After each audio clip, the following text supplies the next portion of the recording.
Beast fixed one of the original's biggest plot holes. It's a retcon as old as time on today's Nerdist News.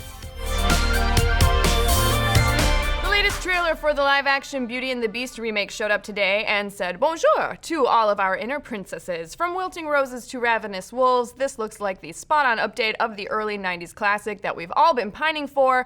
I was already so excited for this movie that I had to eat 4 dozen eggs every morning to keep my energy levels up. But after this trailer, I'm officially upping that to 5 dozen eggs. But as much as we may love the Disney tale as old as time, we can admit it has a few plot holes that have been gnawing at us for the last 25 years. But from the looks of the trailer, the folks over at Disney are aware of these problems too, and are rewriting their old storybook to address them. So what are these giant plot holes that make it hard for us to enjoy a castle full of singing flatware? Well, it all comes down to age. Not Belle's age, because yeah, she's pretty mature for a 17-year-old, but it was early 18th century France. The Enlightenment hadn't even happened yet. Girls had to grow up a little faster than we thought. So no, we're talking about the Beast's age. In the prologue of the original movie, we find out that the Beast has until his 21st birthday to break the spell placed upon him. Then later, during the Be Our Guest number, Lumiere laments 10 years we've been rusting, needing so much more than dusting. So do the math. The Beast is on the verge of his 21st birthday.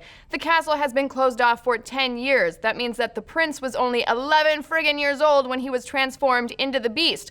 What in the wonderful world of Disney is going on? First of all, why isn't an 11-year-old kid making the decisions about who will and won't get it to stay the night in the castle? Maybe he wasn't a spoiled brat at all. Maybe he turned that old beggar away because his parents taught him the concept of stranger danger. As good parents should. Secondly, where the heck are his parents? From everything that we see in the movie, it looks like the Beast is just on his own. Maybe it's because his parents were on their way to Arendelle for Princess Elsa's coronation, but their ship got wrecked by Ursula and they washed up in Australia and met the rescuers down under, cause like, we all know that every Disney movie ever is connected. But still, that would be dope. But still, it seems weird that an 11-year-old kid would have no parental supervision whatsoever.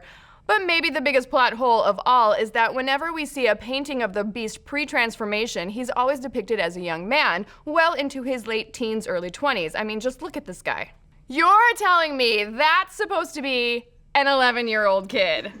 Either original directors Gary Truesdale and Kirk Wise didn't quite think through their timeline, or Beauty and the Beast takes place in the same universe as Big, which would, again, be dope. So, how will the new movie fix all of this? Just take a look at a similarly slashed painting from the new trailer. Here we see the prince pre-transformation, but in this one, he's looking way more age-appropriate.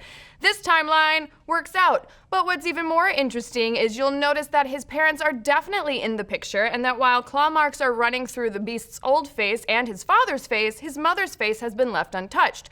We think this could be a clue as to how the new movie is correcting another one of the original's big problems. A common complaint about the animated 91 version is that for all of the fun songs and magical characters, at its core, it kind of feels like a story about a jerky dude who just forces a girl to hang out until she falls in love with him, which is creepy as hell. But we think in this version the Beast may not actually be such a jerk. Instead, it's his father who turns the old beggar away and brings the curse upon the castle. The prince becoming the Beast is just an unfortunate side effect of his father's actions, just like all of the servants who were also transformed.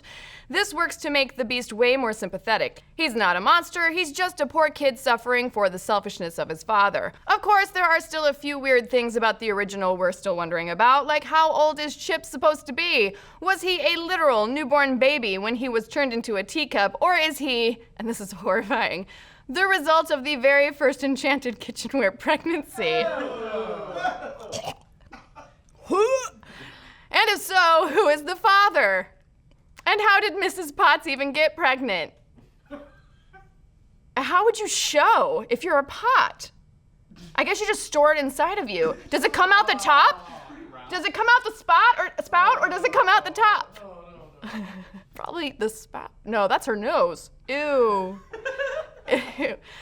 My brain. All right, you know what? That sounds like a problem for DeviantArt to figure out, or 4chan. But for everything else, we want to know what you guys think. Is the live-action Beauty and the Beast going to live up to the one that we've loved for over 20 years? Do you think these changes will make it an even better film? And seriously, shouldn't someone tell Gaston that it's dangerous to eat a goddamn 60-egg omelet every morning? Let's discuss. We're talking more Beauty and the Beast live over at the Nerdist Twitch channel, plus that Ghost in the Shell trailer. Check us out at Nerdist.com, and don't forget to like and subscribe for more Nerdist news.